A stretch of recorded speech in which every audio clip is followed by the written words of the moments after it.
சில உண்மைகள் கத்தி போல வெட்டாது. மெதுவாக உன் வாழ்க்கையை மாற்றிவிடும். நீ ஒருபோதும் உணர்ந்திருக்கிறாயா? ஒரு நல்ல வாய்ப்பு வந்தும் நீ அதை பிடிக்காமல் பின்னால் போய்விட்டாய். அந்த நேரத்தில் காரணம் தெளிவாக தெரியாது. ஆனால் உள்ளுக்குள் ஒரு விஷயம் மட்டும் வேலை செய்கிறது. அது மௌனமான பயம். ஆனால் கவனமாக யோசித்தால் ஒரு விஷயம் புரியும். இந்த பயம் உன்னை நிறுத்த வருகிறதா அல்லது உன் வளர்ச்சியை பாதுகாக்கிறதா என்று கூட நீ உறுதியாக சொல்ல முடியாது.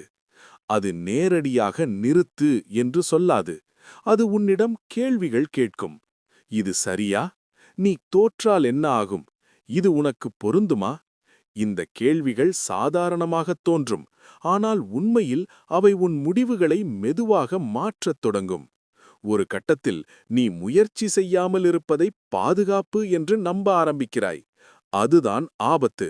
ஏனெனில் வாழ்க்கை நிறுத்தத்தை புரிந்து கொள்ளாது.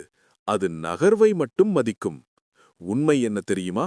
வெற்றி என்பது துணிச்சலானவர்களுக்கு மட்டுமல்ல, பயம் பேசும் நேரத்தில் கூட முன்னேறும் முடிவெடுப்பவர்களுக்குத்தான். இப்போது முக்கியமான கேள்வி இதுதான். நீ உன் பயத்தை கேட்கிறாயா அல்லது உன் வளர்ச்சியை தேர்ந்தெடுக்கிறாயா?